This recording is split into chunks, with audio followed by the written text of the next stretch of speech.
Hoy vamos a desarrollar la segunda, a partir de hoy, ¿no? Vamos a desarrollar la segunda sección del curso de control de calidad, específicamente el curso de control estadístico de calidad.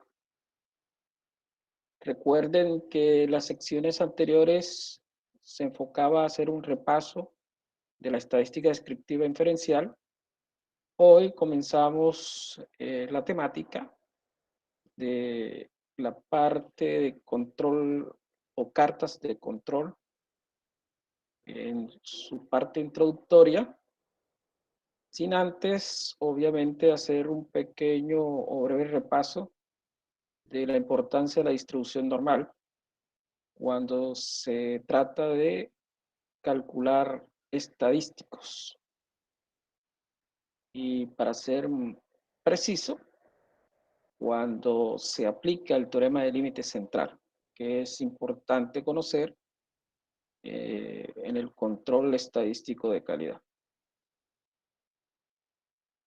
Estos son, en la presentación, se puede observar las temáticas que se van a desarrollar. Claro, no toda esta temática la vamos a desarrollar hoy.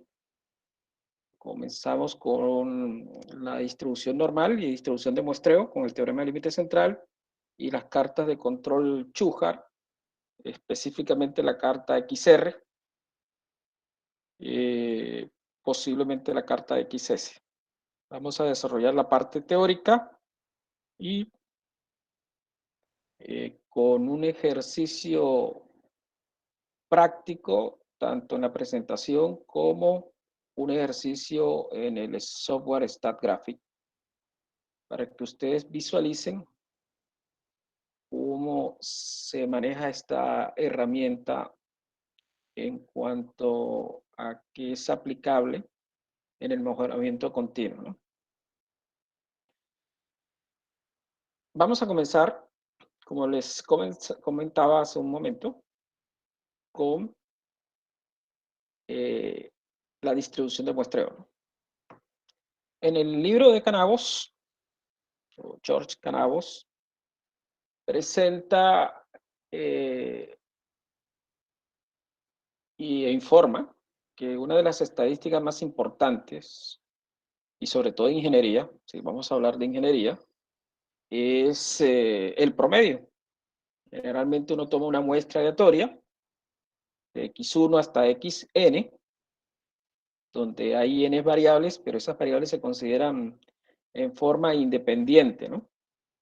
Independiente y con una determinada distribución, que por lo general asumimos que esa distribución es normal. Y uno calcula el valor esperado de esa muestra, que vamos a representar como mu, y su varianza como sigma al cuadrado. Cuando se calcula en esa muestra, recuerden que las muestras son variables aleatorias, independientes, ¿no? Uno calcula un estadístico y el estadístico más utilizado, sobre todo, como les decía hace un momento, promedio, y está definido de esta manera, ¿no? Que es la suma de los valores de la variable aleatoria sobre la muestra seleccionada. Eso te da un promedio. Obviamente un estadístico muy aplicado en ingeniería. Y si uno aplica valor esperado o esperanza matemática tanto para esta estadística como para la varianza de esa estadística, vamos a encontrar las formulaciones que ustedes ven en la parte central, ¿no? El valor esperado de esta estadística, o sea, el promedio de ese promedio, recuerden que el valor esperado es una especie de medida de localización o promedio. El valor esperado de esta estadística de la muestra es insesgado porque estima el promedio de la población, que se conoce como mu. Miren que es insesgado. Recuerden que insesgado implica que no hay una constante que esté multiplicando a este valor mu, a esta constante.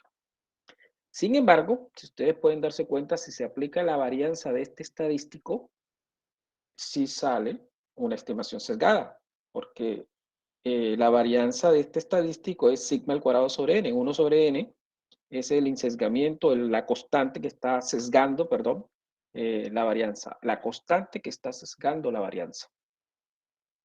Este criterio, obviamente, es un criterio fundamental dentro de la estadística, porque a partir de ella, a partir del concepto que ustedes ven en la parte inferior de la varianza, uno puede sacar o determinar la raíz de esa estimación, o sea, la raíz de sigma al cuadrado sobre n, que sería sigma sobre raíz de n.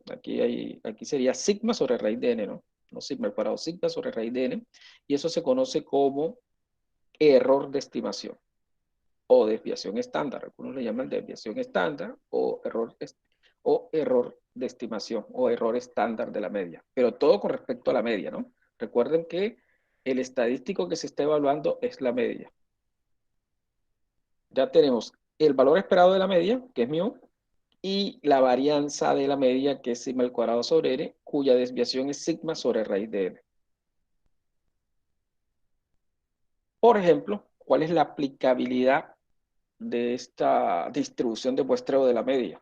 Aquí Canavos presenta un problema de una máquina de llenado, en donde esa máquina, en un tren de llenado, de un producto alimenticio, llena aproximadamente 500 gramos en cajas de cartón.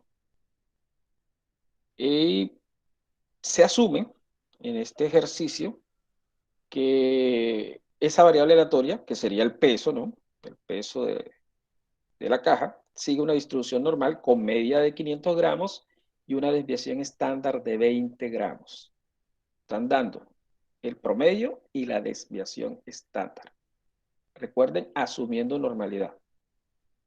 Y el ingeniero desea verificar en una muestra de 25 unidades si el proceso llena cajas por encima de 510 o por debajo de 490. ¿Con qué propósito? Que si él observa que hay una alta probabilidad de que se llenen cajas de 510 y a su vez menores de 490, él detiene el proceso. Entonces, obviamente, como va a tomar una decisión, él debe evaluar una medida de probabilidad. ¿Cuál es la probabilidad de que eso suceda?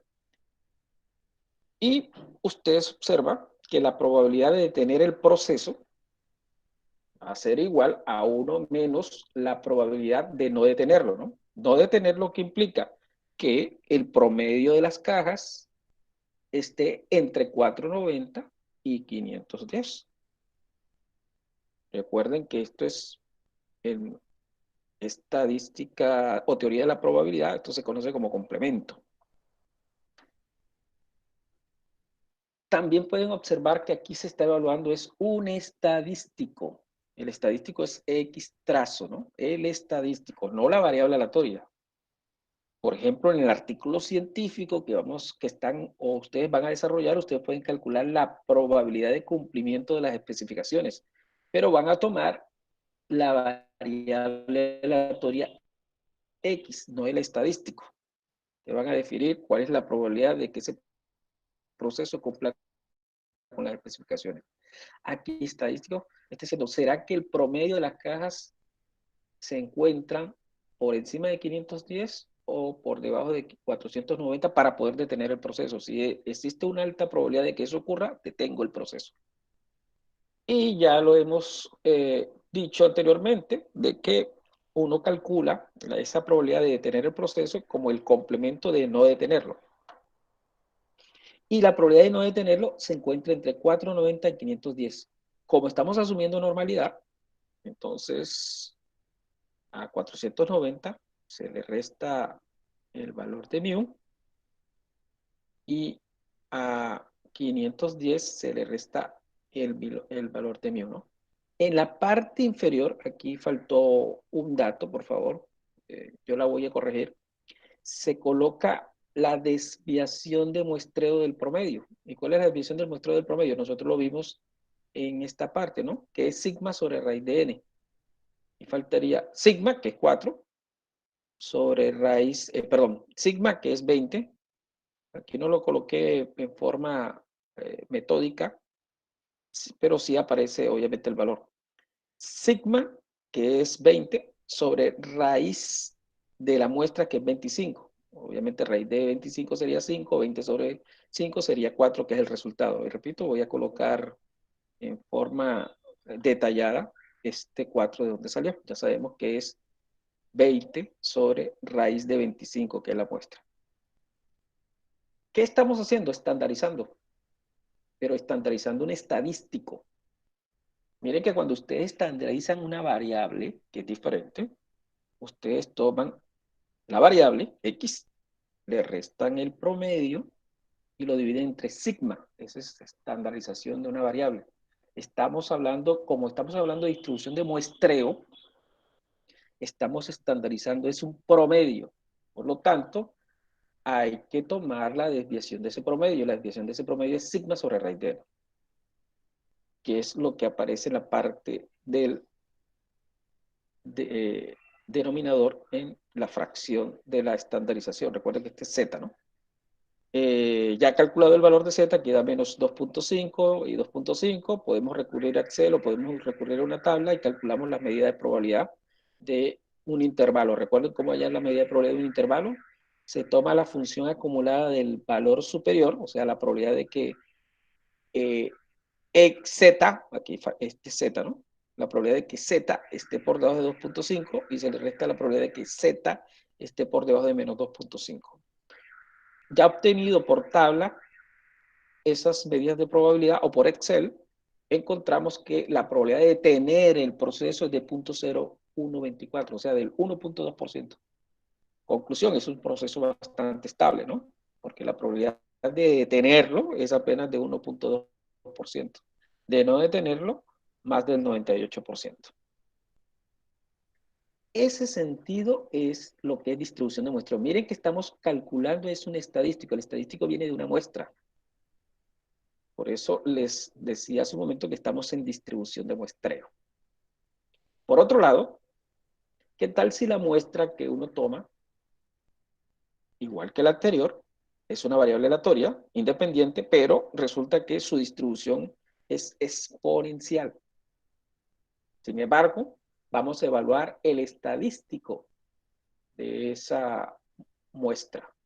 Si ustedes aplican algo en estadística que se llama función de verosimilitud o, o otro tipo de técnicas estadísticas que pueden evaluar las estimaciones de los estadísticos basados en el modelo, ¿sí? Yo puedo evaluar mediante verosimilitud cuáles son las estimaciones de los parámetros de la normal, cuáles son las estimaciones de los parámetros de la gama o de la exponencial, ¿no? Aquí se asume una distribución exponencial y repito, hay varios métodos, ¿no? La verosimilitud es un método, la función característica es otro método. Existen momentos, es otro tipo de evaluación para determinar las estimaciones de los parámetros de los modelos. En este caso, el promedio de la distribución exponencial basado en la función de verosimilitud o cualquier otro tipo de método es el resultado de teta, porque estamos asumiendo exponencial, ya no es normal, ¿no? Exponencial. El valor esperado de ese estadístico, del promedio de esos datos, es teta. Y su varianza, la varianza de ese estadístico del promedio de los datos, es teta. Se pueden dar cuenta de la similitud que encontramos cuando lo realizamos basado en la distribución normal, ¿no? Cuando se haga la estandarización, obviamente, para muestras grandes, porque recuerden que la distribución exponencial es una especie es una distribución que puede provenir de la gama. Recuerden que la gama tiene dos parámetros, el alfa, que es el parámetro de forma, y teta, que es el parámetro de escala. Entonces, si el parámetro de forma alfa es 1, esa gama se convierte en exponencial, ¿no? En otras palabras, la distribución exponencial es una gama con alfa igual a 1. Ya por simulaciones se ha demostrado que a medida que aumenta alfa, se aproxima a la distribución normal. Y nos está diciendo entonces que si ese alfa se aumenta, repito, podemos aproximar a una distribución normal fácilmente. Ahora bien, si además la muestra que se toma también se aumenta, ya estamos hablando de una variación pequeña. Recuerden que la razón de la varianza, ya sea aplicando la distribución normal, como aparece aquí, ¿no? Sigma al cuadrado sobre n. Observen que a medida que la muestra aumenta, la variación es más pequeña. O sea, hay mayor precisión con respecto a la estimación del promedio poblacional. Recuerden que sigma al cuadrado sobre n es la variabilidad del promedio, ¿no? Del estadístico. Si esa variabilidad va disminuyendo a medida que aumento la muestra, implica que hay mayor precisión para poder estimar el promedio de la población. Eso es lo que se contempla, así sea que la distribución no sea una normal, sino una exponencial. ¿Sí? A medida que aumenta la muestra, se obtiene mayor precisión para la estimación del parámetro. Pero aquí hay algo importante, que a medida que aumenta la muestra se aproxima más a una distribución normal. Y se aproxima a una normal estándar, básicamente, con promedio. Ya sabemos que el promedio de la normal estándar es 0 y su varianza es 1. En general, cualquier muestra de variables aleatorias independientes con distribución de probabilidad no especificada, o sea, cualesquiera, con media mu y varianza sigma cuadrado, para el estadístico de esa muestra, el estadístico promedio o media muestral de esa muestra, y repito, independientemente de qué distribución tenga, si se cumple el siguiente criterio, si el tamaño de la muestra que se toma tiende a infinito, o sea, una muestra grande, podemos hacer una aproximación a la distribución normal, aplicando, obviamente, la estandarización de la normal estándar. Ustedes observan aquí, ¿no? Donde aparece x trazo menos mu sobre sigma raíz de n, ¿no? Sigma sobre raíz de n. Ese es el teorema del límite central. Miren que ya estamos indicando, generalizando que yo puedo tener una muestra y esa muestra puede tener cualquier distribución, pero el estadístico media, la media como tal, se distribuye en forma normal estándar. Entonces, eso es importante cuando se trabaja con cartas de control. Independientemente de qué distribución tenga yo la muestra, si se cumple la independencia, ¿no? En cuanto a las observaciones muestrales, yo puedo aplicar el teorema del límite central y puedo indicar que ese estadístico sigue una distribución normal, estándar. Y esa es la idea del control estadístico de calidad cuando se construye estas gráficas o conocidas como cartas de control. Estas son las cartas de control, como ustedes observan. Las cartas de control tienen tres límites, ¿no? Un límite de control superior, un límite de control inferior y un límite central. ¿Cómo está definida una carta de control? Una carta de control está definido como el seguimiento de un estadístico. Miren que ya entramos la importancia del estadístico a través del tiempo, ¿no? Ese estadístico, en el momento de presentarlo en la carta, se conoce ya como estadístico de control, para diferenciarlo del estadístico que uno tome de una muestra. Cuando tú sometes ese estadístico a una carta de control, le llaman estadístico de control. Entonces, le vas a hacer un seguimiento o monitoreo a ese estadístico de control a través del tiempo. El tiempo puede ser equidistante o no equidistante. Yo puedo variar el tiempo de muestreo. Y la idea central es que ese estadístico que va a representar una característica de calidad, una variable aleatoria, ya sea en el caso univariado o en el caso multivariado, el objetivo al final es detectar si hay un comportamiento aleatorio o no existe comportamiento aleatorio. Si hay un comportamiento aleatorio, no hay ningún, dentro del punto de vista de ingeniería, no hay ningún problema, ¿no? Porque eso espera como ingeniero, que el comportamiento de esa característica de calidad sea en forma aleatoria, que no haya ningún tipo de perturbación o factores externos que me generen inconvenientes en esta característica de calidad.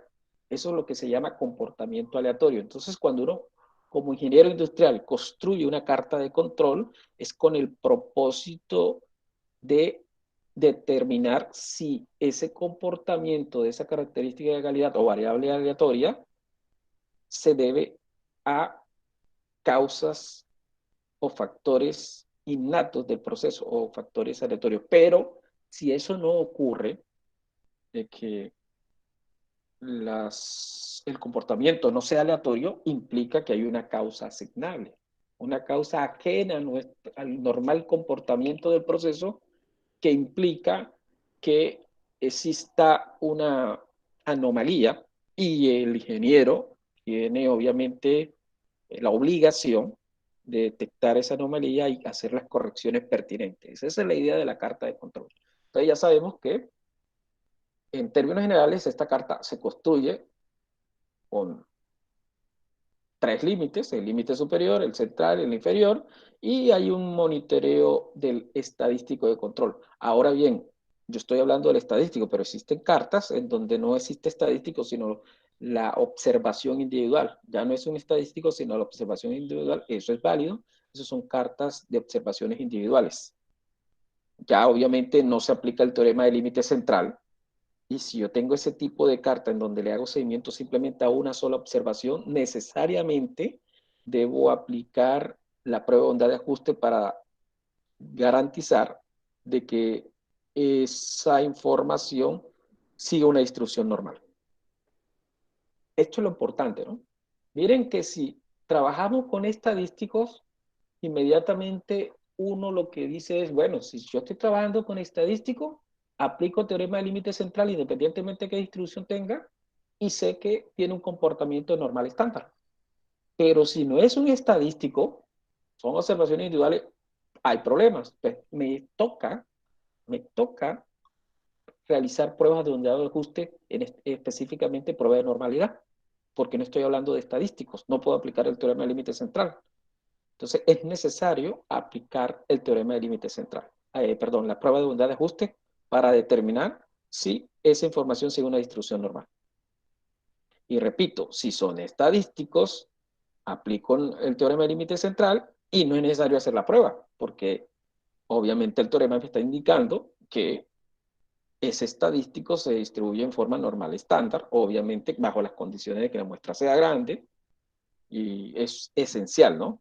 De que esta muestra sea grande con el propósito de que se dé este teorema. Estos son algunos de los estadísticos que utiliza Shuhart. Montgomery lo presenta. Obviamente el más sencillo es el rango. Eh, ya tenemos el promedio, que es el que acabamos de evaluar. La varianza, la desviación, que es la raíz de la varianza, la proporción, este es otro estadístico, eso obviamente cuando ustedes vean una distribución binomial, donde NP aquí está representando el caso de éxito, ¿no? Éxito, recuerde que una binomial no se refiere a que sea bueno, éxito significa que ocurre el evento de interés, por ejemplo, un éxito son unidades no conformes, ese es el éxito, entonces NP le está representando la cantidad de unidades no conformes sobre el tamaño de la muestra. Y aquí hay otro estadístico que se llama U, se conoce como número de no conformidades por unidad, donde C es el número de fallas o número de no conformidades y N es la muestra. Ese es otro tipo de carta que se trabaja con se conoce como cartas de atributos. Y eso se desarrollará posteriormente, las famosas cartas de atributos. Bueno, eh, es claro, estamos hablando de muestras, ¿no? Estamos tomando muestras. Vargas presenta unos riesgos cuando uno toma muestras. Hay riesgo de tipo 1 y hay riesgo de tipo 2. El riesgo de tipo 1, cuando en la muestra conduzca a tomar una acción que realmente no ha ocurrido, ¿no? ¿Sí? Uno tiene ese riesgo. Toma una acción y realmente no ha ocurrido la causa o no se ha presentado el factor que uno piensa. Ese es un riesgo. Otro riesgo es que todo basado en lo de la carta de control, ¿no? Recuerden, estamos basados en la carta de control. Otro riesgo que puede ocurrir en el proceso de muestreo para construir la carta de control es que una muestra caiga dentro de los límites, ¿no? Caiga dentro de los límites, que es lo que uno espera, ¿no? Caiga dentro de los límites, pero resulta que sí ocurrió un problema. Una causa generó una anomalía en el proceso. Entonces, puede que ocurran estos riesgos, ¿sí? Riesgos que ustedes pueden definir, ¿no? Porque si el momento que ustedes definan, como en prueba de hipótesis, el error tipo 1 y el error tipo 2, obviamente ello implicaría que controlas la situación, porque el riesgo lo está dando, en este caso, el ingeniero. Eh, Eso es esencial en lo que es el control estadístico de calidad, ¿no? Que uno establezca el riesgo que va a desarrollar el monitoreo. Esto está relacionado con lo que es el error tipo 1 y el error tipo 2 cuando ustedes o desarrollaron en la parte inferencial prueba de hipótesis, ¿no? Por ejemplo, para recordarle, ¿no? El caso de que ocurra un error tipo 1 es por razones puramente aleatorias. ¿Y a qué se debe? A que el proceso donde uno selecciona la muestra rechaza la hipótesis nula. ¿Cuál es la hipótesis nula en este caso? Que esté dentro de los límites de control, ¿no? Esa es la hipótesis nula. Entonces, uno toma una muestra y rechaza esa hipótesis de que se encuentra dentro de los límites de control. Entonces resulta que el momento de rechazar esa hipótesis de que esté, y resulta que no es cierto, que yo la rechacé, pero no es cierto lo que acabo de rechazar. Entonces, ese es lo que se conoce como error tipo 1. Ese error tipo 1, repito, uno lo define en las cartas de control. Igual que los intervalos de confianza, ustedes definían el error tipo 1 para la construcción del intervalo de confianza. Es más, en el momento que ustedes construyen una carta de control, están construyendo unos límites de confianza. Este es el límite de confianza superior, que repito, le vamos a llamar límite de control superior, y este es el límite de confianza inferior, basado obviamente en el estadístico que ustedes observaron como ejemplo en el caso del promedio, ¿no? Y como les comentaba hace un momento, la idea central de la carta de control es hacer un monitoreo para determinar cuáles son las causantes de la variación de ese comportamiento en cuanto a ese estadístico de control o en cuanto a esa característica de calidad. Y en control estadístico de calidad se establecen dos tipos de comportamientos o dos tipos de variaciones para ser más conciso. Una que se conoce como la variabilidad aleatoria y otra se conoce como variabilidad asignable. La variabilidad aleatoria son las causas naturales que yo les comentaba hace un momento, ¿no? Son innatas en el proceso. Pero el ingeniero le interesa es la segunda, la variabilidad asignable, que son afectadas por, obviamente, o causadas por factores ajenos a las condiciones naturales del proceso. Eso lo estableció, este tipo de situaciones lo estableció en esta carta de control el señor Chujar, que era un ingeniero de un laboratorio de la Bell Telephone en los años 20 aproximadamente. Esta situación de las cartas de control en cuanto a evaluar qué tipo de variación tiene es la parte esencial del control. Para un ingeniero, encontrar causas asignables, aunque ustedes no lo crean, es benéfico. ¿Por qué? Porque encontrar causas asignables te implica hacer correcciones y, de hecho, realizar correcciones conlleva al mejoramiento y la optimización del proceso. Entonces, la idea es que ustedes sean bastante juiciosos en detectar ese tipo de variaciones asignables, con el propósito que a medida que ustedes van a encontrar causas y factores incidentes en esa variación que obviamente estén perturbando el proceso, vas optimizando cada día más ese proceso hasta que puedas hacer un control ya efectivo del mismo.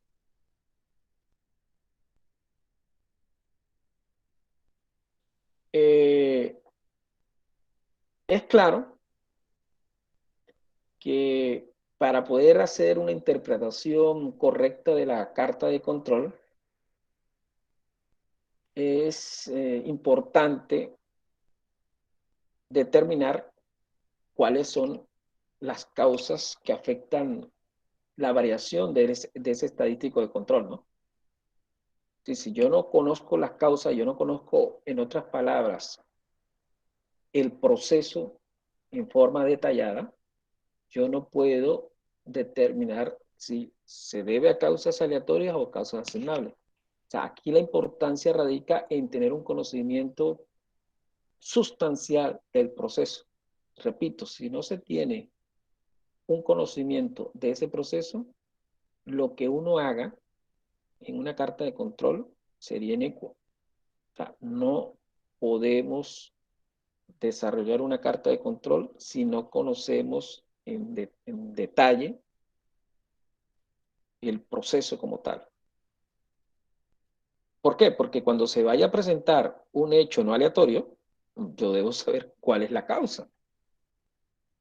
Debo tener un conocimiento de esa causa. Ahora, si lo hiciera un matemático o un estadístico que no desconozca el proceso, puede llegar a sesgamientos cuando desarrolle la carta. Si ese matemático, ese estadístico no conoce el proceso, el sesgamiento, él tiene que apoyarse del ingeniero de procesos o el ingeniero de calidad que deba conocer el proceso. La ventaja del ingeniero industrial es que no solamente conoce procesos, sino conoce, sabe de estadística, ¿no? Y, y ya teniendo el conocimiento del proceso y conocimiento y tener conocimiento de la estadística, obviamente no necesita un asesor matemático que puede necesitar un ingeniero, por ejemplo, mecánico o químico, que no tiene un apoyo sustancial de la estadística como tal a lo largo de la carrera. Esa es la gran diferencia del ingeniero industrial, ¿no? El ingeniero industrial tiene muchos conceptos estadísticos y para él es fácil hacer una interpretación clara de lo que está pasando. Ahora, ¿a qué se debe, como les decía anteriormente, esas causas? Cuando ya tiene uno el conocimiento, ustedes vieron en posiblemente métodos y tiempo o en otra asignatura, las famosas 6 M's, ¿no? Cuando hicieron el diagrama de causa y efecto, que podría ser por máquina, por materiales, por mano de obra, por método, por medio ambiente, por la parte de medición que es la metrológica. Estos son los diferentes factores que inciden en esa variabilidad de tipo asignable, ¿no?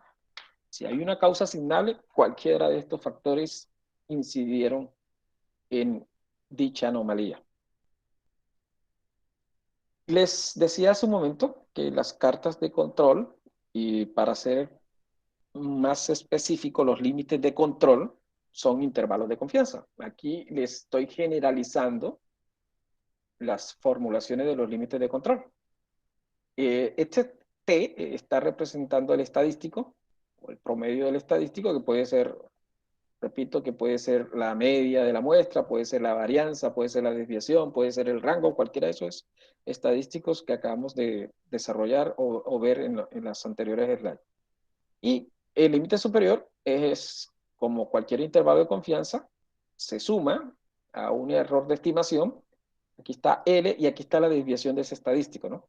L toma el valor o un valor que te garantice, recuerden, la confiabilidad.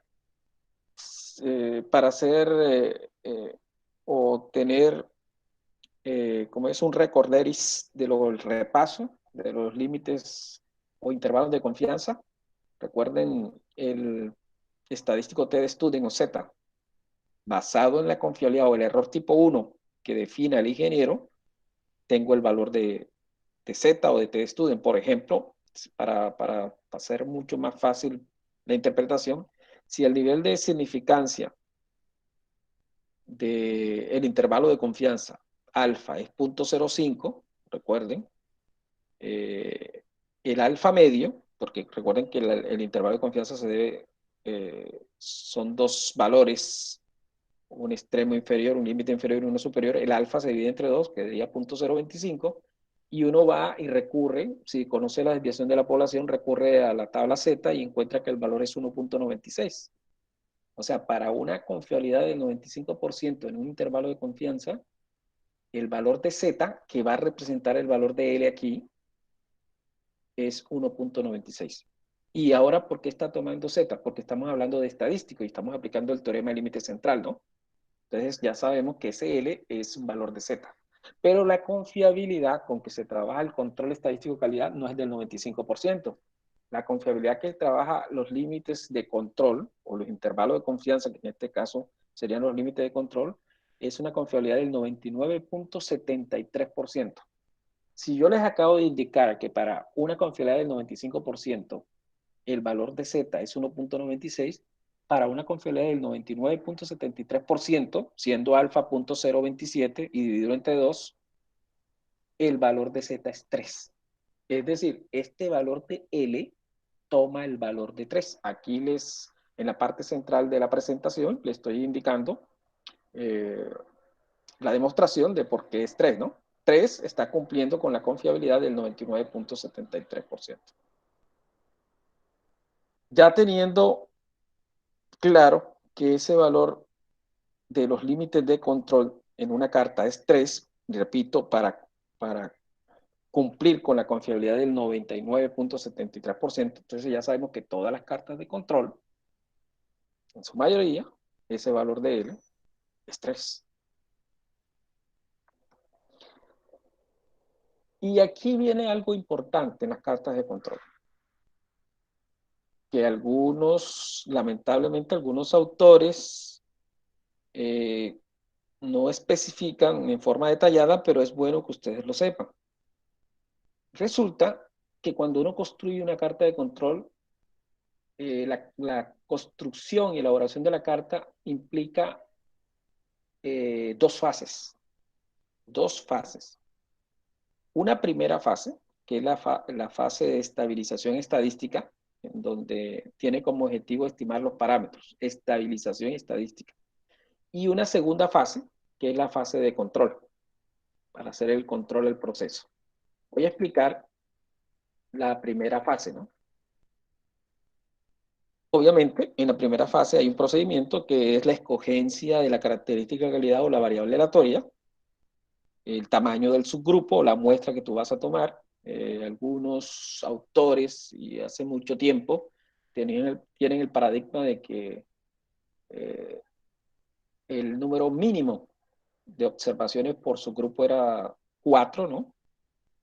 Pero recuerden que el tamaño de su grupo, además de algunas formulaciones matemáticas para calcular el tamaño del subgrupo, también deben ustedes tener en cuenta condiciones del proceso, ¿no?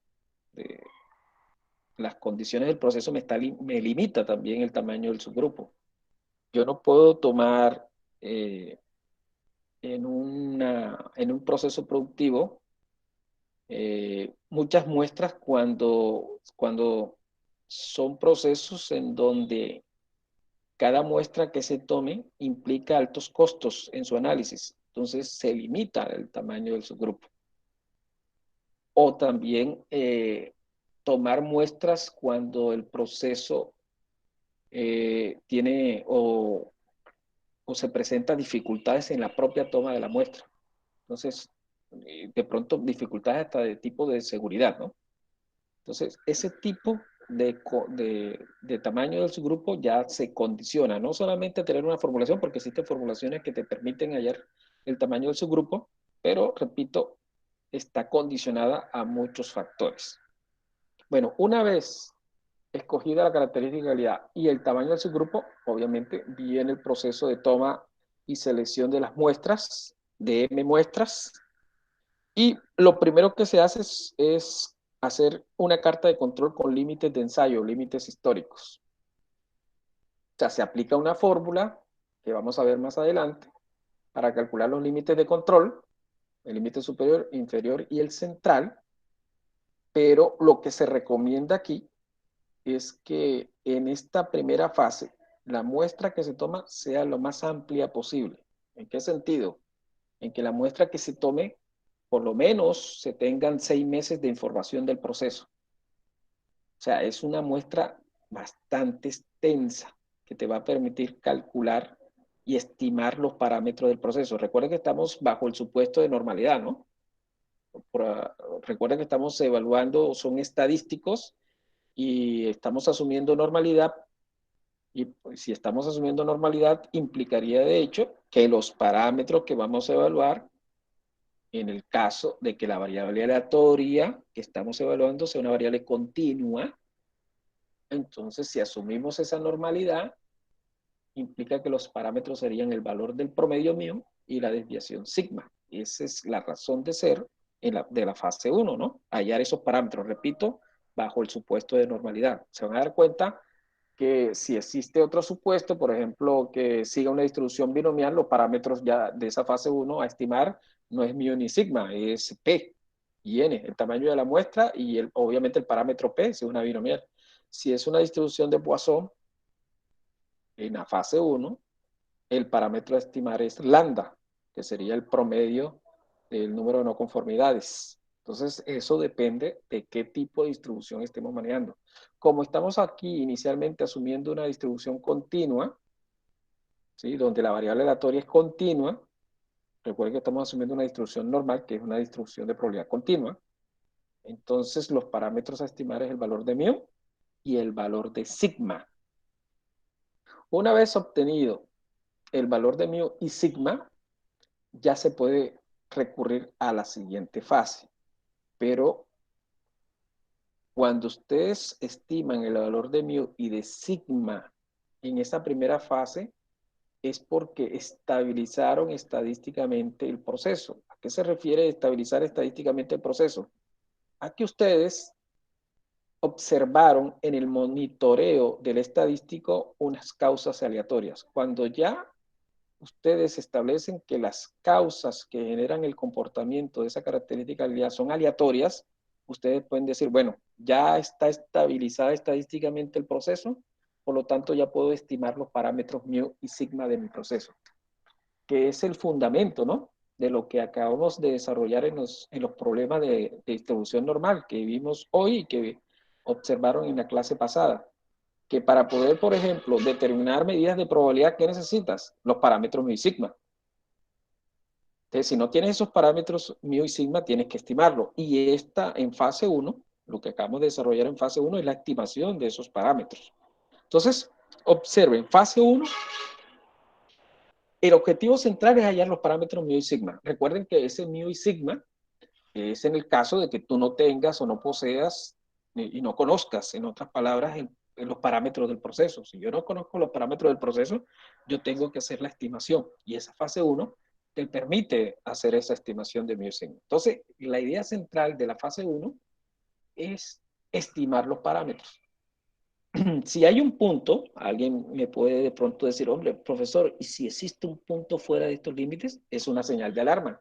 Recuerda que si existe un punto fuera de esos límites, es porque hay una causa asignable. Recuerda que yo les dije inicialmente que la causa aleatoria yo espero que tenga este comportamiento, o sea, una oscilación alrededor de la línea central. Pero si hay un punto que está fuera de los límites para cambiar el paradigma, y si hay unos puntos que tengan un comportamiento no natural, así sea que esté dentro de los límites, hay causas asignables. Entonces, si hay causas asignables, yo tengo que buscar y corregir y hacer las correcciones pertinentes en el proceso. Y una vez encontrada la causa, yo tengo que eliminar esos puntos en la carta. Eliminarlo, que es una forma de limpieza o depuración. Entonces, si yo tengo, por ejemplo, 500 puntos y encontré de esos 500 puntos 20 puntos donde existía un comportamiento no aleatorio, yo debo encontrar las causas de ese comportamiento no aleatorio y una vez detectada la causa y realizando el mejoramiento o plan de mejoramiento para hacer las correcciones pertinentes, yo elimino los puntos obviamente, en donde se presentaron esos problemas. Entonces, si yo tenía 500 puntos, ahora voy a tener 480 puntos en la fase 1. Y cuando nuevamente realice la carta de control, porque yo tengo que volver a recalcular los límites, porque ya me está cambiando el promedio, porque ya tengo 480 puntos, entonces me cambia el promedio, obviamente me cambia los límites de control. Y es claro que si yo encuentro causas o causas debido a puntos fuera de los límites o un comportamiento no aleatorio, es porque aumentó la variabilidad, ¿no? Eso causa el aumento de la variabilidad. Si yo los elimino y hago una limpieza, me va a disminuir la variabilidad. Y si me disminuye la variabilidad, ¿qué pasa con los límites de control? Se estrechan los límites de control. Entonces se va depurando la información en esa fase 1. ¿Hasta cuándo? Hasta que todo el comportamiento se da a causas aleatorias. Y ello implica estabilidad estadística. Es cuando uno dice estabilidad estadística. Y si existe estabilidad estadística, ya encuentra los parámetros mu y sigma, ¿vale? Que es la razón de ser de esa fase 1, encontrar los parámetros mu y sigma. Bueno, esa es fase 1. Miren que la fase 1 es encontrar los parámetros, ¿no? La fase 2, una vez obtenidos los parámetros,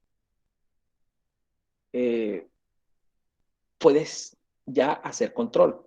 Miren que a pesar de que la carta se llama cartas de control, el control se hace en la fase 2. ¿Qué es la fase 2? En la fase 2, ¿qué vas a hacer tú? Olvídate ahora ya de los 6 meses de información. Eso fue el pasado, eso fue lo histórico. Te permitió esos 6 meses de información allá en los parámetros. En la fase 2 es cuando tú haces control en línea. ¿Qué significa para el ingeniero control en línea? Hoy llego a una empresa de manufactura, de producción, y empiezo a tomar unas muestras en un tiempo corto, ¿no? Porque voy a tomar una decisión. Yo puedo decir, miren, estos 3 días voy a hacer control. Tomo información de los 3 días y construyo una carta o la misma carta de control que construí en la fase 1, pero, ahí hay un pero. Los límites de control que voy a utilizar en esa carta, que es la carta en línea, se basan en los parámetros que encontré en la fase 1. Es decir, el mu y el sigma que encontré en la fase 1 me permite ese mu y ese sigma hallar los límites de control de la fase 2. Eso se llama límites estándar. Entonces, uno calcula algo que se llama límites estándar. Y, obviamente, someto los nuevos datos, las nuevas muestras a esos límites de estándar. Y si hay alguna causa no aleatoria, que un punto salga fuera de los límites o existe una señal de alarma, ya yo puedo recurrir a la frase fuera de control. O sea, uno utiliza la palabra fuera de control o bajo control en fase 2, no en fase 1. En fase 1, uno utiliza la palabra estabilidad estadística para hallar los parámetros. Yo puedo hacer depuración en fase 1. Yo hago una depuración. En fase 2 no tiene lógica que tú hagas depuración. No, que hay un punto fuera, entonces voy a eliminar. No, en fase 2, si hay un punto fuera, inmediatamente tú dices, hay un estado fuera de control y tengo que corregir inmediatamente. Porque recuerden que estamos hablando de tiempos cortos. Entonces, si yo tomo 2 días, de nada me sirve que yo elimine el subgrupo de un día si ya yo estoy simplemente haciendo control, yo diciendo, bueno, este segundo día salió un punto y yo tengo que establecer cuál fue la causa de que exista una señal de alarma fuera de control, en fase 2 fuera de control, en este día, y hago las correcciones pertinentes. Entonces ya sabemos la situación que está ocurriendo en las cartas de control. No, hay una fase 1 en donde tú tomas una gran cantidad de información, y repito, muchos autores recomiendan 6 meses a un año de información, como mínimo 6 meses, y el objetivo de la fase 1 es estabilizar estadísticamente el proceso, que hay una limpieza y depuración, uno va eliminando subgrupos si hay señal de alarma y hay una causa asignable, hasta que se estabilice, y una vez estabilizado, se determinan los parámetros, que en el caso, si es una variable continua, los parámetros es mu y sigma porque se asume normalidad, Pero si es una variable discreta, los parámetros pueden ser P si es binomial o puede ser lambda si es Poisson. Y en la fase 2 se hace control, se toma nueva información a corto plazo, porque uno va a hacer control. Recuerda que yo, como ingenieros, uno hace control es para tomar decisiones rápidas, ¿no? Y si voy a tomar decisiones rápidas, el tiempo que debo tomar esa información es corto, porque si no, no tomo decisiones rápidas. Esas son las dos fases de una carta de control. Ahora, si ustedes quieren verificar cómo son los comportamientos no aleatorios, muchos autores utilizan eh, criterios ya por experticia, ¿no? Por ejemplo, hay un criterio que se conoce como mezcla, que es un comportamiento no aleatorio, que puede ocurrir cuando hay, obviamente, no homogénea una materia prima, que implica que existan varios tipos de materia prima, siendo la misma en la parte conceptual, por ejemplo, indicar que voy a tomar una caliza, por decir un producto a granel, y resulta que la caliza proviene de un sector y la mezclo con una caliza que proviene de otro sector y de pronto las características, a pesar de que es la caliza, tiene características totalmente diferentes. Y eso conlleva a que cuando yo haga el mezclado de ese tipo de material, obtenga una carta de control que obviamente visualice una mezcla. Lo mismo pasa con los operarios. Si yo tengo operarios que tienen o poseen diferentes metodologías para realizar una actividad, el resultado final, si yo hago una mezcla de los resultados de cada uno operario, sabiendo que cada operario tiene una forma distinta de realizar el trabajo o de realizar o de fabricar ese producto, puede conllevar a una mezcla. Lo mismo pasa con los equipos. Si yo tengo un equipo tipo A y lo comparo con un equipo tipo B, que se asume que hacen lo mismo, pero tienen diferentes fabricantes y los fabricantes obviamente tienen características diferentes en cuanto a su fiabilidad, en cuanto a la materia prima que hicieron los equipos. Puede ocurrir una mezcla. ¿Y cuándo ocurre esa mezcla? ¿Cuándo observan esa mezcla? Miren el comportamiento de la gráfica que acabo de presentar, ¿no? Los puntos están muy cercanos a los límites de control superior e inferior. Entonces, ustedes ven mucha variación. Entonces, uno dice, hay un estado de mezcla. Ese es un estado no aleatorio, porque si yo no corrijo esta situación, obviamente no puedo, si estamos hablando en fase uno, no puedo estabilizar estadísticamente el proceso. Por ejemplo, eso se presenta, perdón, en muchos productos a granel. Si yo o ustedes estén trabajando en una empresa que que en su proceso productivo trabaja con productos a granel, por ejemplo, en una empresa de fertilizantes, donde hay muchos productos a granel, puede ocurrir eso. Si yo le hago un seguimiento a una de las variables o características, le hago a uno de los productos a granel, puede ocurrir esto. Y ello implica, obviamente, que hay inestabilidad, hay causas aleatorias debido, por ejemplo, en los productos a granel, debido a que las características son muy variables, ¿no? Yo puedo tener un producto, el producto a granel, recuerden que, por ejemplo, en el fertilizante, para ser más preciso, si ustedes ven el diámetro de la partícula de un fertilizante, hay diámetro de todo tipo.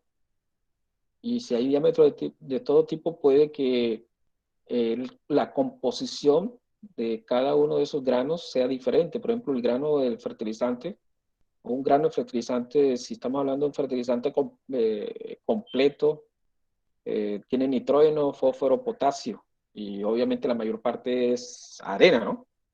Entonces puede que esa característica en el propio proceso vaya variando mucho y cuando se haga una evaluación de uno de esos componentes, o de nitrógeno, o el fósforo, o cualquiera de ellos, entonces uno va a encontrar una variación de ese tipo. Y uno dice, no, ¿por qué? Obviamente porque la muestra que uno toma puede tener granulometría grande o pequeña y eso obviamente va a afectar la carta de control. O sea, muy complicado hacer una carta de control cuando se trabaja con productos a granel.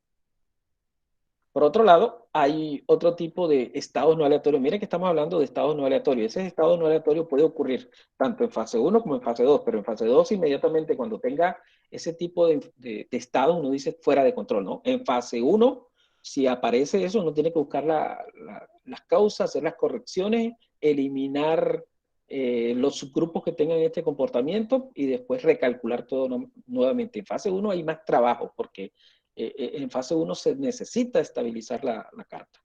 Miren la tendencia. La tendencia puede ser un desajuste de un equipo. O recuerden que las tendencias pueden ser ascendente o descendente, ¿no? Desajuste de una pieza o el descuido de un operario. Básicamente, miren la carta.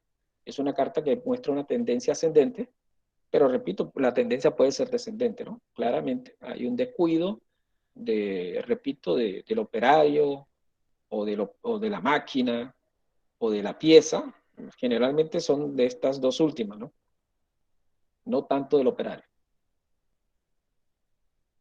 Otro tipo de comportamiento no aleatorio es el cambio de nivel, que se debe a materia prima, operarios con diferentes procedimientos, igual que le había comentado de mezcla, ajuste en el centramiento, eso sucede mucho, este último, ajuste en el centramiento. Cuando ingeniería se da cuenta que el proceso no está centrado, inmediatamente le llama la atención al operador y el operador, para hacer las cosas con urgencia, inmediatamente hace una modificación del centramiento, pero en forma brusca. Y eso conlleva a esto, ¿no? Aquí está el proceso, se dieron cuenta que, por ejemplo, imagínense que esto es una temperatura promedio, un estadístico de temperatura, y de repente se hace un cambio brusco, eso se llama cambio de nivel, y obviamente va a aparecer este tipo de comportamiento no aleatorio. Estos son comportamientos no aleatorios. Cuando se presenta en una carta en fase uno esta situación, uno debe encontrar la causa para hacer las correcciones y eliminar toda la información que se tenga en ese cambio de nivel.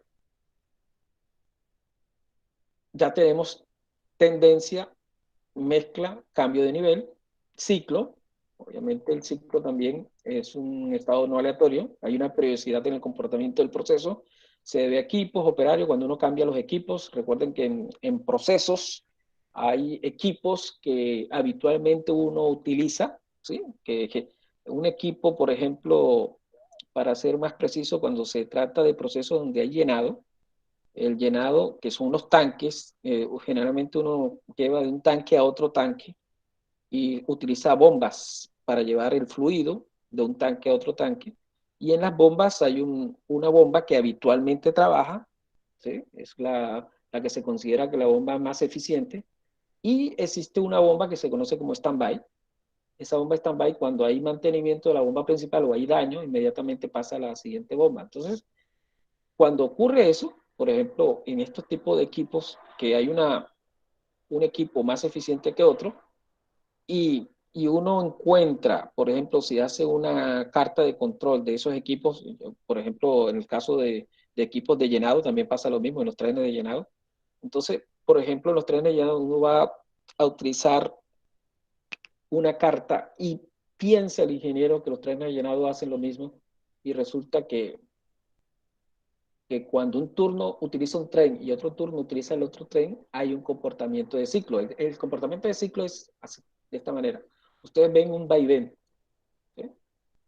Por ejemplo, en producción, cuando se trabaja con turnos, si yo estoy evaluando la producción de unos turnos, el turno del día generalmente tiene una producción mayor que el turno de la noche, obviamente por las meras condiciones o situaciones que el personal de trabajo tiene en las noches, ¿no? Las noches es complicado hacer el trabajo de forma eficiente por todas las condiciones físicas que conlleva. Entonces, esto se llama ciclo. Miren que son situaciones no aleatorias, o sea, asignables. Uno observa la gráfica y tiene que, y repito, tiene que conocer bien el proceso para detectar este tipo de situaciones. Esto es lo tradicional, ¿no? Los famosos ciclos, los famosos cambios de nivel, las famosas tendencias. Eh, Eso se observa, las famosas mezclas, eso se observa habitualmente, pero en control estadístico de calidad también hay autores que tienen unas reglas como mucho más rigurosas Y yo les soy sincero, estas reglas que son más rigurosas, es complicado la práctica o utilizarlas, ¿no? Por ejemplo, Ruiz y Rojas presentan esta tabla y, por ejemplo, dicen, primera regla, un punto está fuera de los límites de control, eso es normal. Miren que punto 27%, recuerda que yo les dije que el alfa o el nivel de significancia para las cartas de control, los límites de las cartas de control es punto 0.27, ¿no? Y una confiabilidad del 99.73%. O sea, en la regla número 1, obviamente, este es un estado no aleatorio en que se encuentre un punto fuera de los límites. Regla 2, de 3 puntos consecutivos, 2 o más están en la zona A. ¿A qué se refiere zona A? Resulta que Rojas y Ruiz dividen los límites de control en varias zonas. Hay una zona A, hay una zona B, hay una zona C. Eso lo genera también el Stack Graphic, por cierto. Y el Stack Graphic, van a verlo posteriormente, se van a dar cuenta que trabaja con estas reglas. Pero repito, es complicado esta regla porque me está indicando a qué se le llama comportamiento no aleatorio. Entonces tú tienes que revisar cada una de estas reglas para determinar si hay un comportamiento o no aleatorio. Entonces, este es lo que se llaman rachas. Entonces, por ejemplo, la regla 6, de 9 puntos consecutivos existen una racha de 7 que se presentan de manera monótona creciente. Miren, aquí te da el porcentaje de probabilidad de ocurrencia. Obviamente estos son estados no aleatorios. ¿Okay? Uno tiene que tener claro las reglas, pero afortunadamente los software te ayudan a desarrollar este tipo de reglas. Aquí le hago un resumen de lo que propone el señor Rojas y el señor Ruiz en esta parte de no aleatoriedad. Esta regla se aplica tanto en fase 1 como en fase 2. Simplemente, igual que las reglas que le dije básicas anteriormente, estas reglas permiten determinar cuándo en fase 1 encontrar la estabilidad o cuándo en fase 2 determinar si hay un proceso fuera o bajo control. Y la primera carta que vamos a desarrollar es la carta de control de rangos. Esta carta de control de rangos, obviamente que vamos a finalizar en esta parte de carta de control de rango y de promedio, ¿no? Montgomery presenta los límites de control, recuerda que son intervalos de confianza para el rango, ¿no? Estos son el límite superior de control, que es realmente que utilizan ustedes, utilizan lo que está en la parte inferior, porque todo esto se simplifica. Recuerden que este es un intervalo de confianza donde está el estadístico más 3 veces, recuerden por qué 3, para cumplir la confiabilidad del 99.73% por la desviación de ese estadístico. Es simplificando el límite de control superior del rango. Eso es una constante que se llama D4R trazo, ya les voy a mostrar lo de las constantes. El límite central es el retraso, o sea, recuerden que este es el rango promedio, o sea, que tú en la tabla de información, cada muestra se calcula el rango, a cada muestra le está calculando el rango. Y como vas a tener m muestras, vas a calcular un rango promedio. Entonces, ese es el rango promedio. Ahora, con el ejercicio, se van a dar cuenta. El límite inferior también igual. Recuerden que el límite inferior dice el estadístico menos 3 veces la desviación del estadístico y eso genera otra constante que se llama D3 mayúscula. Recuerden que proviene de una simplificación de este intervalo de confianza, donde ustedes observan en el límite de control inferior la simplificación de 1 menos 3 veces D3 sobre D2 por R trazo. Eso está, lo que aparece entre paréntesis es lo que llaman D3. Este es en cuanto al límite de control del rango. Este es el límite de control del promedio. Igual, ¿no? Está el estadístico del promedio de promedio. ¿Por qué promedio de promedio? Porque cada muestra tú le vas a calcular un promedio, cada muestra. Como vas a tener M muestras, entonces el promedio del promedio de esas M muestras es lo que tú tomas como X doble trazo. Igualmente, estos límites de control se simplifican, tú vas a utilizar el X doble trazo más A2R. A2 es una constante que, repito, vamos a presentar en la parte inferior, y X doble trazo, para el límite inferior, ¿no? X doble trazo menos A2R. Ya tienes, estas son las tablas de constantes, o sea, basado en el tamaño de la muestra. Esta constante A2 para el caso del promedio y esta constante D4 y D3 para el caso de rango, la puedo obtener aquí. Miren que aquí está el tamaño de la muestra que voy a utilizar. Aquí está D3 y D4 para el rango, y aquí está el valor de A2 para el promedio. A2 para el promedio y D3 para D4. ¿En qué fase estamos nosotros? Estamos en la fase 1.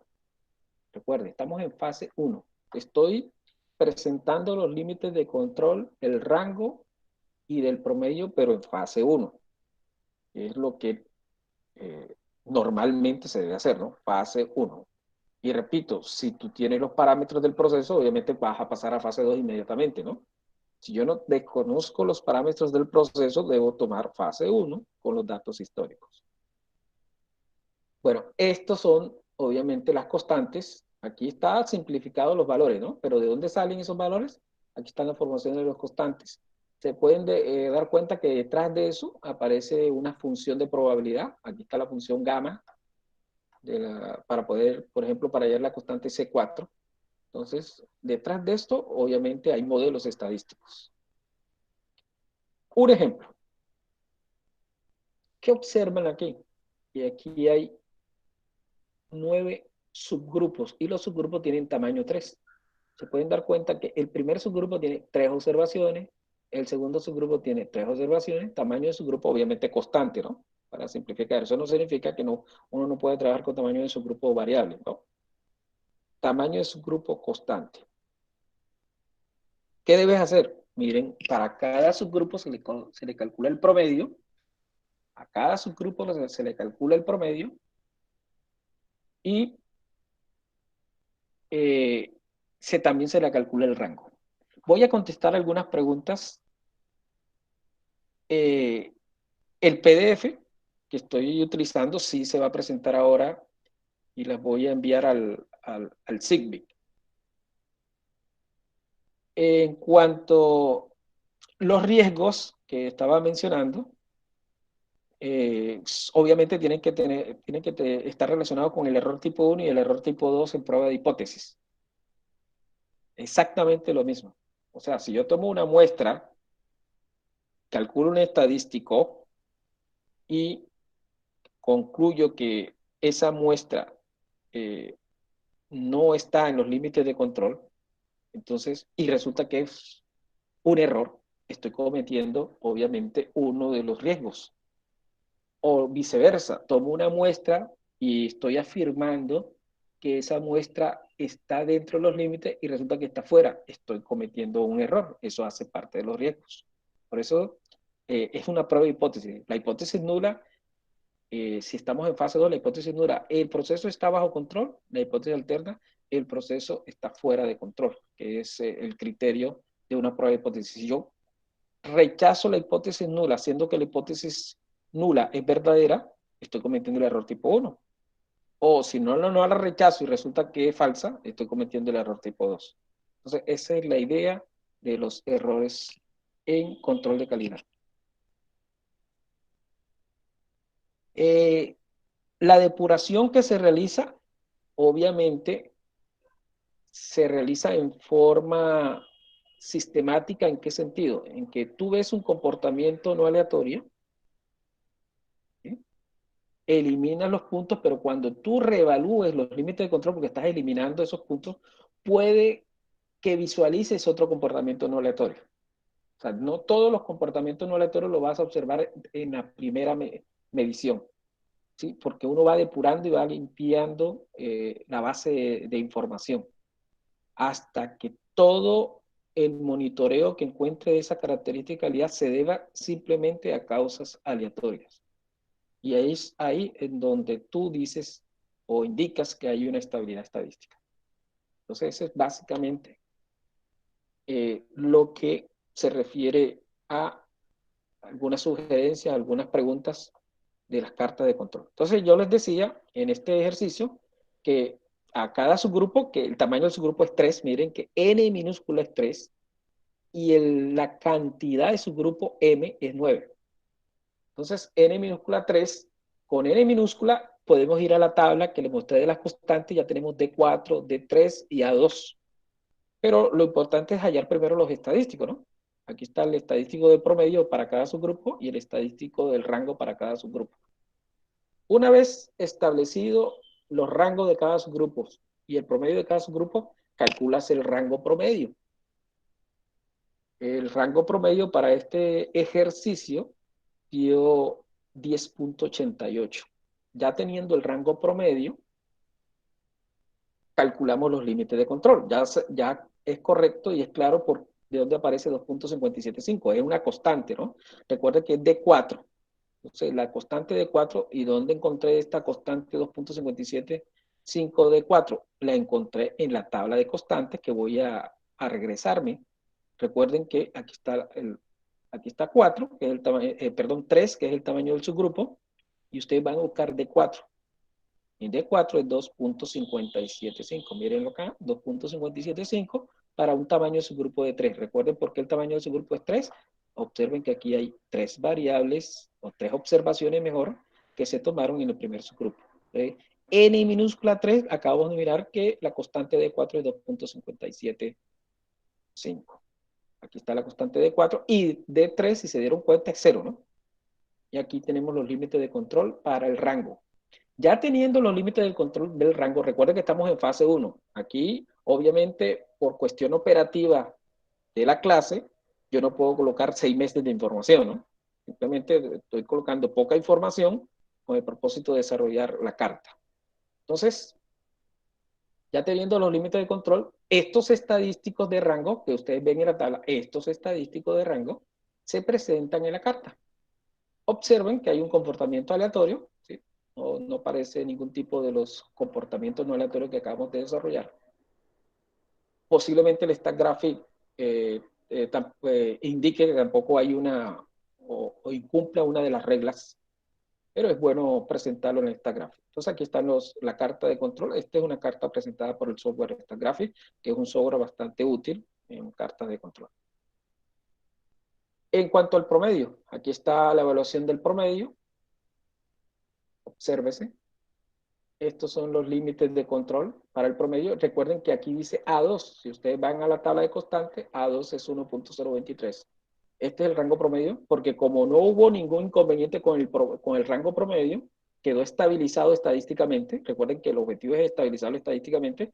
Ya puedo recurrir a calcular los límites de control del promedio. Si esta carta no queda estabilizada estadísticamente, no puedo hacer la carta de promedio. Tengo que estabilizar primero la del rango. Y es claro por qué hay que estabilizar primero la del rango, porque los límites de control del promedio dependen de ese rango estabilizado.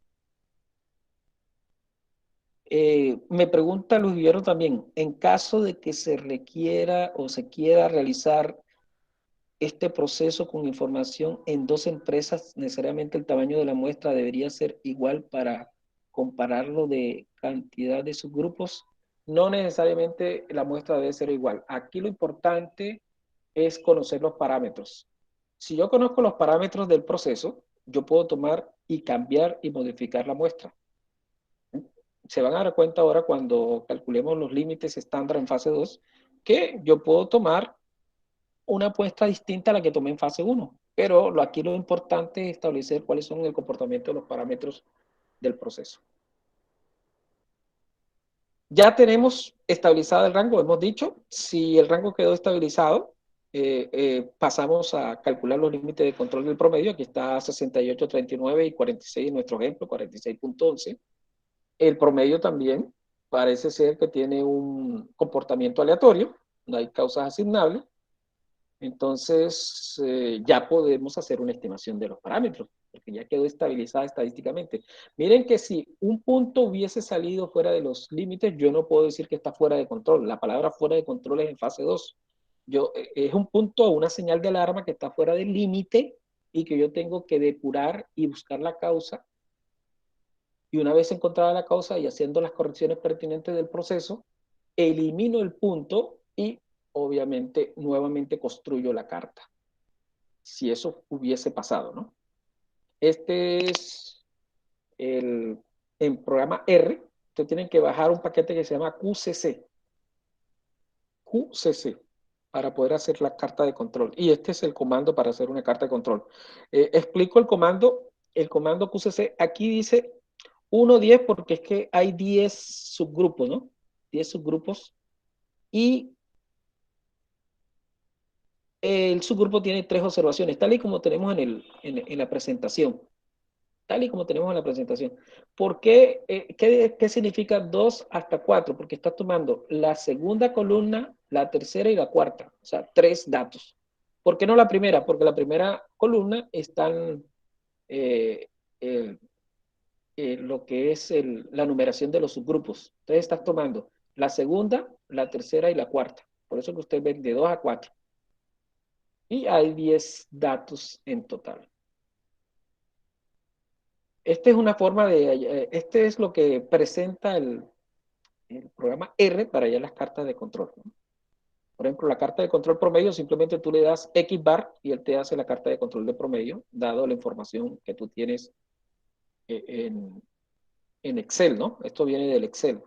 Tú puedes tomar el Excel y jalar la información. Hay un R, a mí se me omití indicarle, hay un R que se llama RStudio, que trabaja muy parecido al Excel. Entonces, también pueden ustedes trabajar con RStudio. Es mucho más amigable porque trabaja mucho o muy parecido al Excel. Entonces, es conveniente también que ustedes bajen el RStudio. RStudio. A este para hacer la carta de control para R, miren, que entre comillas, aquí se coloca X bar y aquí entre comillas se coloca R. Y este es para trabajar la carta de control S. Entonces, esos son los comandos del paquete QCC, ¿no? Tienen que bajar el paquete QCC y después llamarlo. Library es para llamarlo, pero ustedes lo bajan primero, ¿no? Recuerden cómo bajarlo. Les voy a hacer un recorderis de cómo bajar el paquete QCC, ¿sí?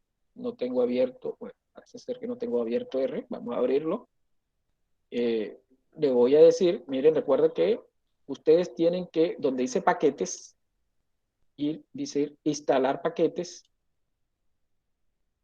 aparece los CRAN, o sea, en el lugar donde aquí dice Cali, Colombia, pero puede ser cualquier lugar, le dan clic y debe aparecer el listado de paquetes. Aquí está el listado y van a buscar QCC. Una vez localizado QCC, le dan OK y él baja el paquete QCC.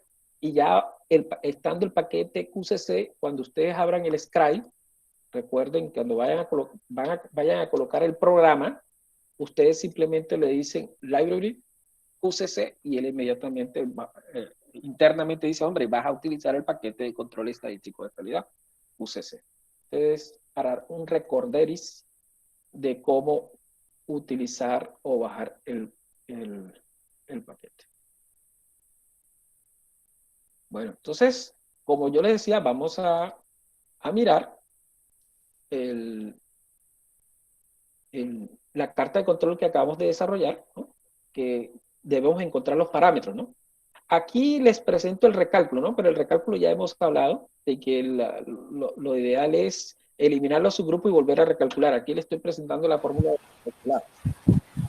Como esta fórmula de recalcular ya es claro que hay que hacer, ¿no? Que si yo tengo, como les decía yo, tengo 100 datos y elimino 2 porque encontré la causa para hacer la depuración, porque encontré señales de alarma, ya no serían 100, sino serían 98 datos y eso es lo que está indicando la formulación, ¿no?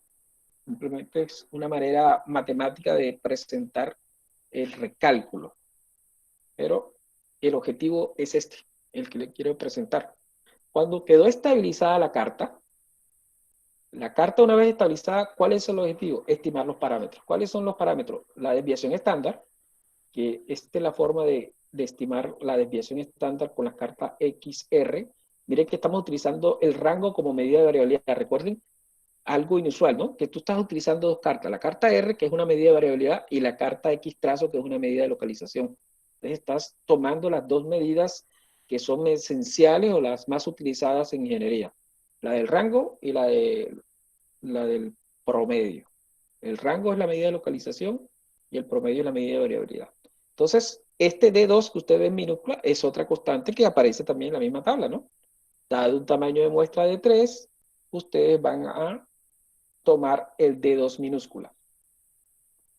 Una vez establecida el D2 minúscula, ustedes estiman el valor del parámetro del promedio, que miren que es el último X doble trazo. Ya tienen los parámetros, estos son los parámetros del ejercicio que estamos desarrollando. Miren, la estimación de sigma es 6.43 y la del promedio es 57.25. Miren que aquí les ubico el valor de E2, 1.693, dado el tamaño del subgrupo que es 3. Ya teniendo los parámetros, que es lo esencial en la fase 1, ustedes pueden hacer ahora control.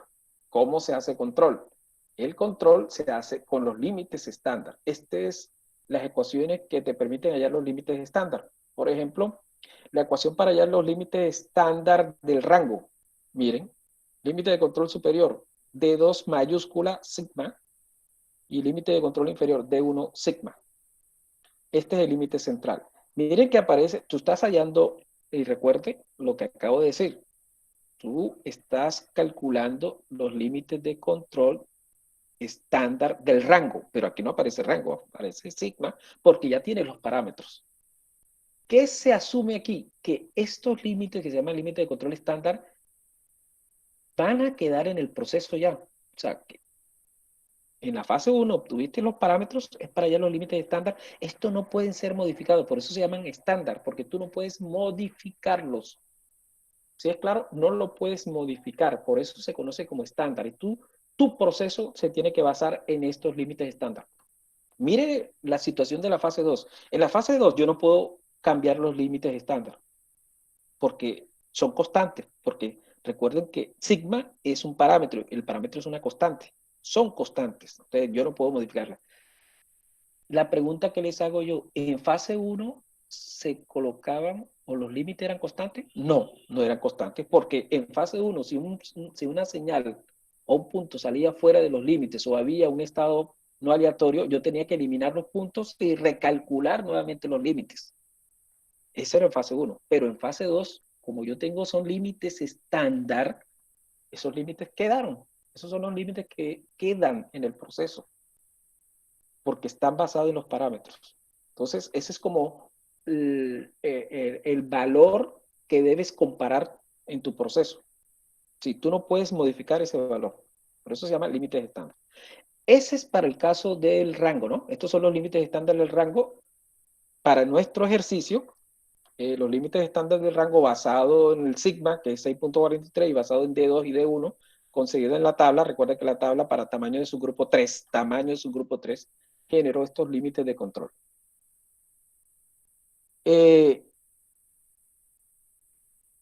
Lo propio pasa con los límites estándar, ahora estándar de la fase 2, en el caso del promedio. Miren, mu, esto es un parámetro mu que obtuviste en la fase 1, y el sigma, y aquí aparece A. A también es una constante que encuentras en estas tablas, dado un tamaño de su grupo, en este caso 3. Esa A es 1.732, ya tenemos el valor de sigma, ya tenemos el valor del promedio, ya estos son los límites estándar que no se pueden modificar del promedio. Ahora tomas esto que está aquí es nueva información. Nueva información, porque vas a hacer ahora control. Como vas a hacer control, a ti te interesa hallar son los estadísticos de cada subgrupo, o sea, el promedio de cada subgrupo y su rango. Tú no vas a hacer recalcular límites de control, no, porque ya tú tienes los estándares. Ya no vas a calcular límites de control porque lo acabas de calcular con los parámetros. Entonces, tú sometes estos estadísticos a los límites estándar porque estás haciendo control. Por ejemplo, para el caso que acabamos de mirar, miren qué pasó con el rango. Estos son los puntos de la nueva información. Esto se llama control en línea. Algunos le llaman control en línea. Recuerden que fase 2, ¿no?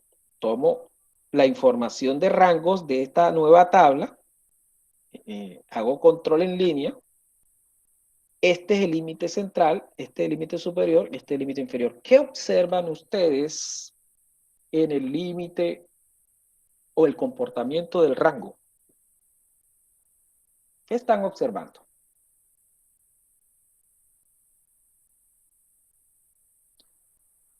Se observan que la gráfica está por debajo del límite central. ¿Qué esperaban ustedes? Que la gráfica se comportara, si tiene el mismo comportamiento histórico, uno esperaba que el rango oscilara con respecto al promedio, ¿no?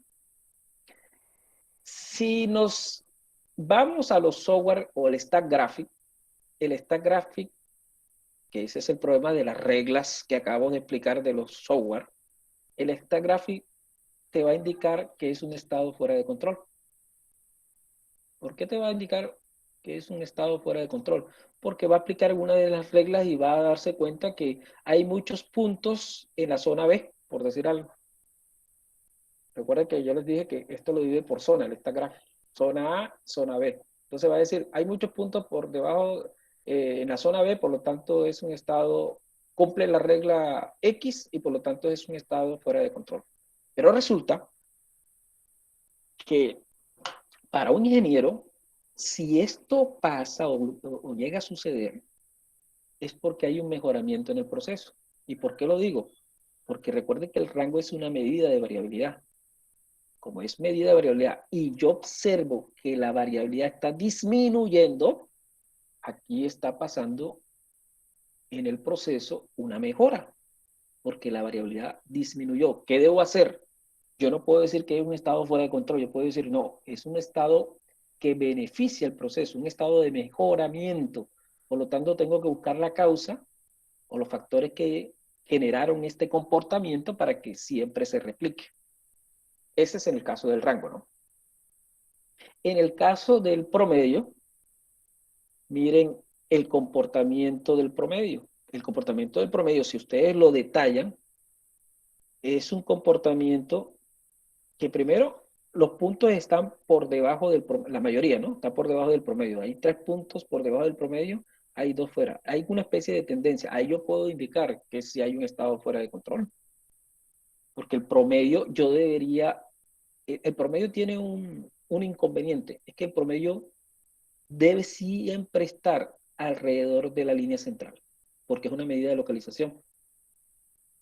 Sí, no pasa como pasó ahora con el rango. El rango se pueden dar cuenta que si está por debajo de la línea central es benéfico para el proceso. Claro que si está por encima, obviamente decimos todo lo contrario, ¿no? Que aumentó la variabilidad y que es un estado fuera de control.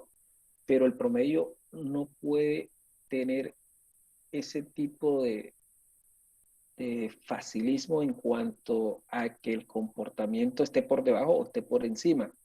¿Sí? Esa especie de gabela no la puede tener el promedio. El promedio debe estar siempre alrededor, oscilando aleatoriamente alrededor del centro.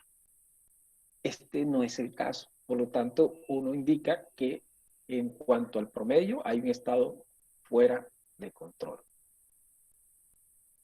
Este es el procedimiento de las cartas de control para XR. Lo mismo va a pasar, el mismo procedimiento que les acabo de decir, va a suceder con las cartas XS. Las cartas XS son similares, eso lo vamos a desarrollar en la próxima clase, obviamente, similares a la carta XR. Lo que quiero, porque vamos a finalizar, obviamente, porque ya tenemos casi la hora establecida para este tipo de charlas virtuales. Lo que quiero es que ustedes sepan cómo hacerlo en esta gráfica, para posteriormente en la próxima clase explicarle en R, ¿no? Para que nos alcance el tiempo de explicarle en R. Bueno, en esta gráfica, yo aquí les coloco los datos precisamente del taller o artículo científico que ustedes van a desarrollar con la soda comercial. Pero voy a tomar una de esas variables, voy a tomar la cafeína para hacer la carta de control. Miren, ¿qué deben hacer ustedes? Van a ir a controlar gráficos de control por variables, gráfico de control básico, y aquí está XR. Voy a darle clic.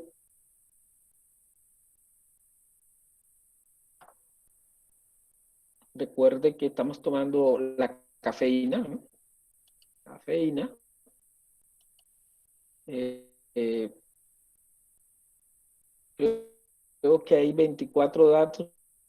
Voy a tomar su grupo de 3 o 3.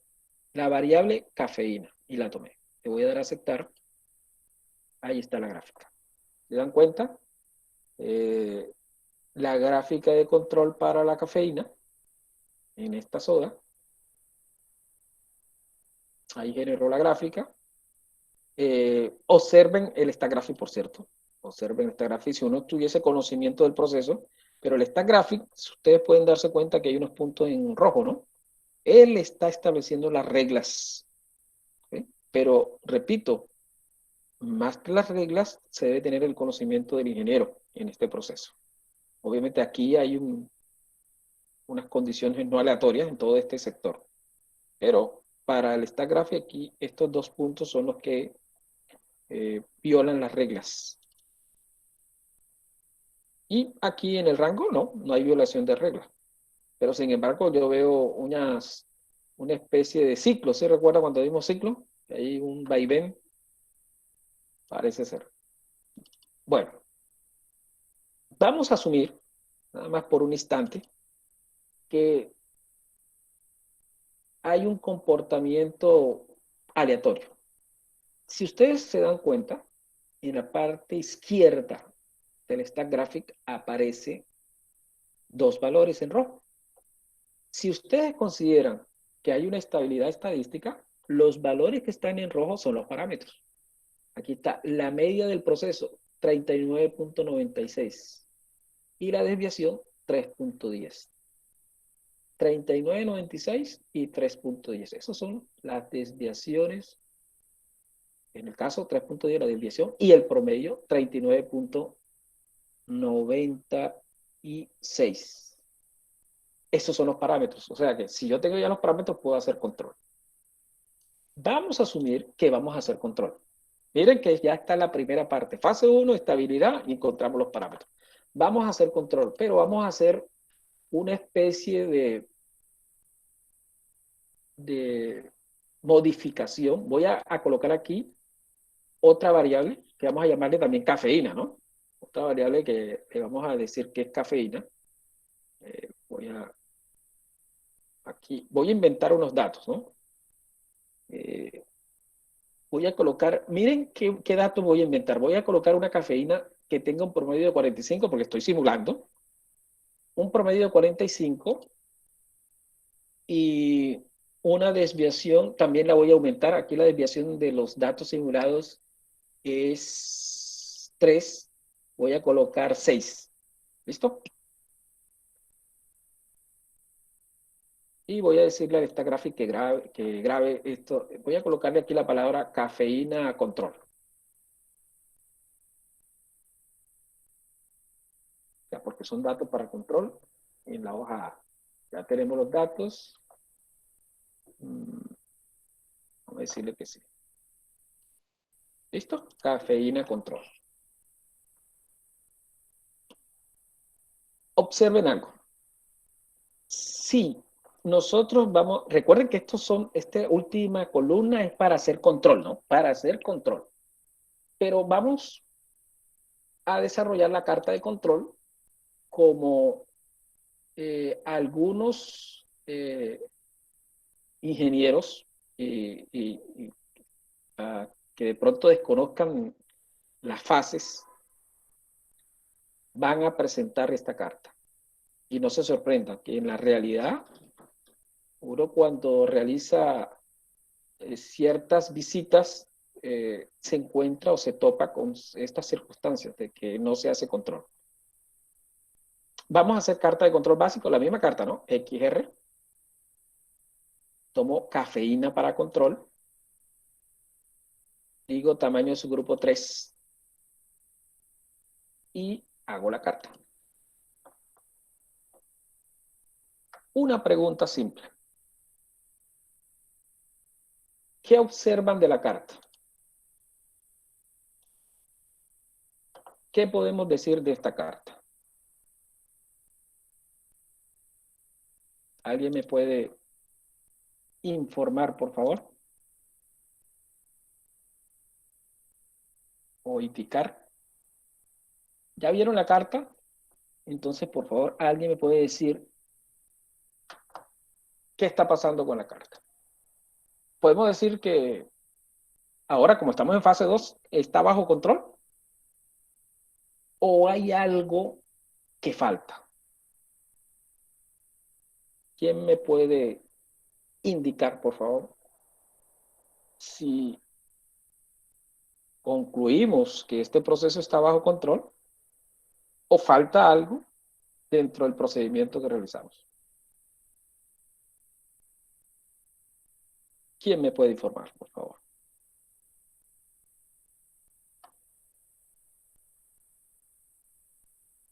Luis Guillermo, ¿tiene alguna idea? ¿O Susana? ¿Qué está pasando con la carta?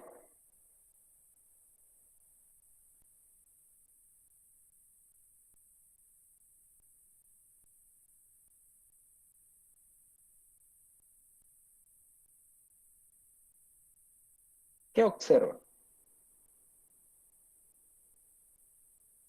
O alguien me dice, profesor, usted está equivocado. De pronto, profe, usted está equivocado de todo lo que me ha dicho. Hay un error en el procedimiento.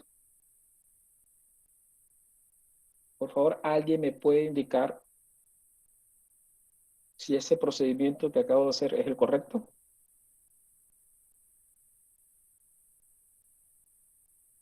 Se escuchan sugerencias.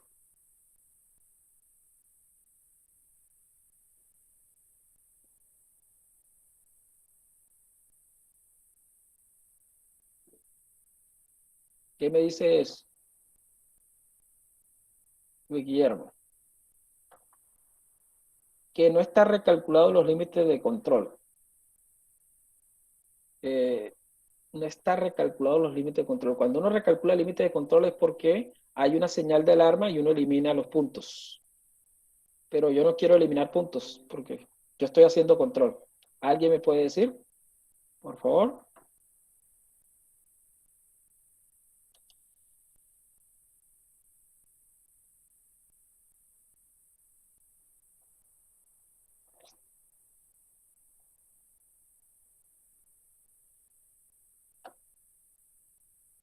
Andrés Felipe, ¿tienes alguna idea? O Brian, o Danilo.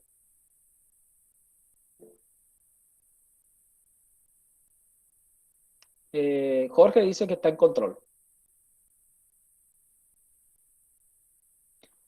La pregunta es, de todo lo que le he dicho yo, de fase 1 y fase 2, en la fase 1, ¿cuál es lo fundamental? ¿Quién me puede decir en la fase 1 cuál es lo fundamental? El fundamento de la fase 1.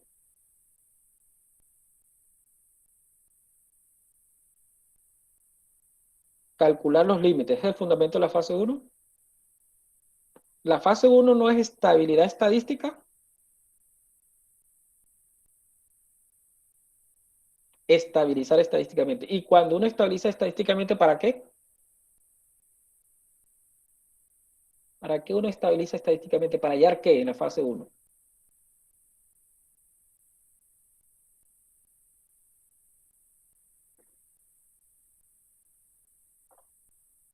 Recuerden que uno estabiliza estadísticamente en la fase 1 es para hallar los parámetros, ¿cierto? Exacto. Entonces, uno estabiliza estadísticamente para hallar los parámetros y encontrar los límites estándar. Entonces, si vamos a encontrar los límites estándar, aquí, cuando yo hice esta carta con los nuevos datos, yo no calculé los límites estándar. ¿Sí se dan cuenta? Porque yo lo que hice es, en estos nuevos datos, lo que hice fue fase 1 otra vez.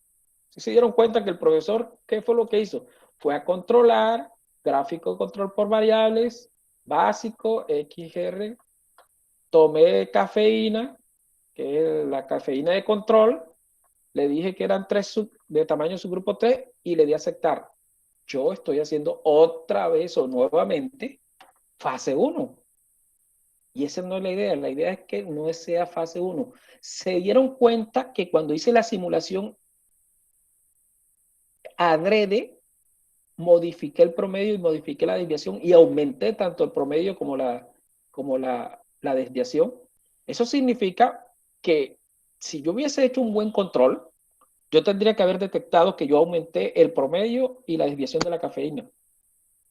Pero es que yo no estoy haciendo control, yo estoy haciendo otra vez fase 1. Porque cuando uno hace control en fase 2, utiliza los parámetros que encontró en fase 1. Y yo no he utilizado los parámetros. Recuerda que el parámetro era 39.96, ¿cierto? Si no estoy mal. Y 3 puntos y algo. No me acuerdo ahora el 3 puntos y algo, pero voy a mirarlo. 3.05. Esos son los parámetros. Miren, 39.81, corrijo, y 3.05. Estos son los parámetros. Y si yo no ubico los parámetros en esta carta, ahora, en esta nueva carta, entonces no estoy haciendo control. Entonces, ¿qué hace el Stagraphic? Por ejemplo, el Stagraphic, uno va y le da clic derecho y le dice opciones de análisis, perdón, y le dice opciones de análisis. Y aquí, miren esta ventana, dice control. ¿Sí se dan cuenta? Le voy a dar clic a control. ¿Y qué se activó? Cuando di control, ¿qué se activó? La media y la desviación. Entonces, aquí es donde yo voy a colocar 39.81 y 305. O 3,05. 39,81 y 305. Si yo le digo al Stagraphic que mi media encontrada en fase 1 es 39,81 y mi desviación es 308, le estoy diciendo a Stagraphic calcule los límites estándar. ¿Sí es claro? Y ahora, los datos que están para control, que es la gráfica que estoy presentando, sí se van a someter a los límites estándar. Miren que si yo no hago eso, la conclusión que vamos a llegar es que el proceso está en control. Y eso es falso. El proceso no está en control. No está en control porque no lo he sometido todavía a los límites estándar y yo no puedo tomar esa decisión. Y no está en control porque yo sé que no está en control, porque es que yo y nosotros lo observamos, aumentamos el promedio y la variabilidad. Miren, si le damos a aceptar. Ahora sí estamos sometiendo la información a los límites estándar. Es un proceso fuera de control, totalmente. Entonces se dan cuenta ustedes que para realizar y estructurar bien un proceso con las cartas de control hay que tener en cuenta las dos fases. Si no se tienen en cuenta las dos fases, no se puede hacer un verdadero control. Preguntas, por favor.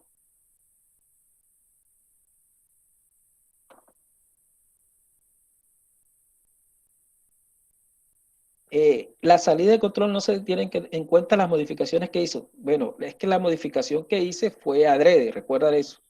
Si yo hice una modificación del promedio de la varianza fue adrede para que ustedes se dieran cuenta que si yo no hago un correcto control, no hubiese percatado de que hay un estado fuera de control. O sea, adrede, pero tú cuando sea la realidad, tú vas a tomar una información y esa información cuando vayas a someterla a control no se sabe si hubo una perturbación en el mismo proceso que te va a permitir o mediante esta carta detectar esta situación.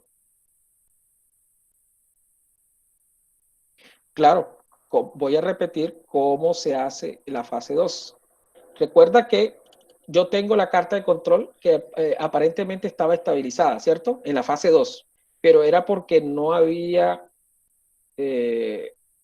asignado o presentado los parámetros que obtuve en la fase 1. ¿Cómo se hace? Clic derecho, opción de análisis y activas donde dice control estándar. Aquí ya está activado. Y cuando actives control estándar, debes obviamente presentar los valores de la media y la desviación que obtuviste en la fase 1. Ahí le das a aceptar.